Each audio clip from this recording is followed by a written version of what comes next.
Iran గడ్డపై America, Israel బలగాలు ఉమ్మడిగా జరుపుతున్న మెరుపు దాడులు పశ్చిమాసియాలో ప్రకంపనలు సృష్టిస్తున్నాయి. ఈ దాడుల తీవ్రతపై అమెరికా అధ్యక్షుడు డొనాల్డ్ ట్రంప్ సంచలన వ్యాఖ్యలు చేశారు.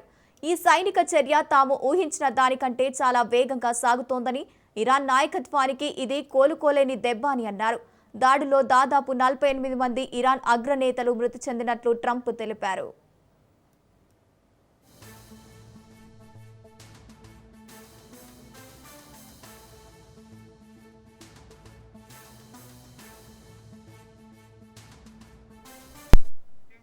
ఈ దాడుల్లో Iran supreme leader Ayatollah Ali ఖమేనీతో పాటు డజన్ల కొద్దీ సీనియర్ కమాండర్లు హతమయ్యారు.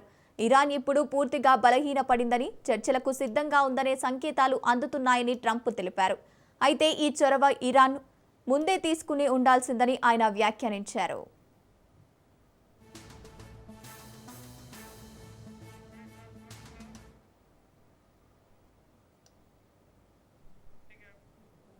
ప్రధాని నరేంద్ర మోదీ యూఏఈ అధ్యక్షుడు Sheikh Ahmed bin Zayed Al నహ్యాన్తో ఫోన్లో మాట్లాడారు.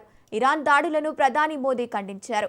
భారతదేశం ఉద్రిక్తతలను తగ్గించడం, ప్రాంతీయ శాంతి భద్రత, స్థిరత్వాన్ని సమర్పిస్తుందని తెలిపారు.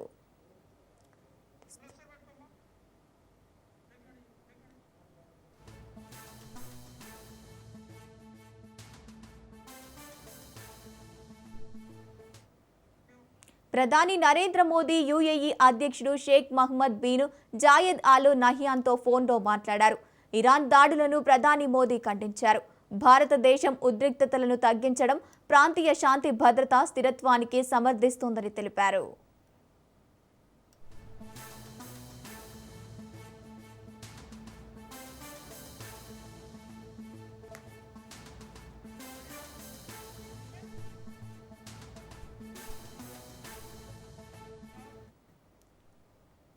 ఇజ్రాయెల్ ప్రధాని నేతన్యాహుకు ప్రధాని మోదీ ఫోన్ చేశారు. తాజా పరిస్థితులపై ఫోన్లో చర్చించారు. ఇరాన్లో యుద్ధం, తాజా పరిణామాలపై భారత్ ఆందోళన వ్యక్తం చేస్తోంది.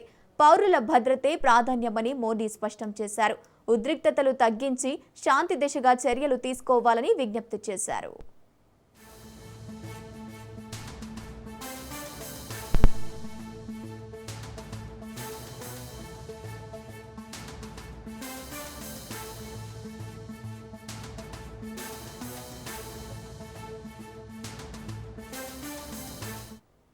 ఇజ్రాయెల్ ప్రధాని నేతన్యాహుకు ప్రధాని మోదీ ఫోన్ చేశారు. తాజా పరిస్థితులపై ఫోన్లో చర్చించారు. ఇరాన్తో యుద్ధం, తాజా పరిణామాలపై భారత్ ఆందోళన వ్యక్తం చేస్తోంది.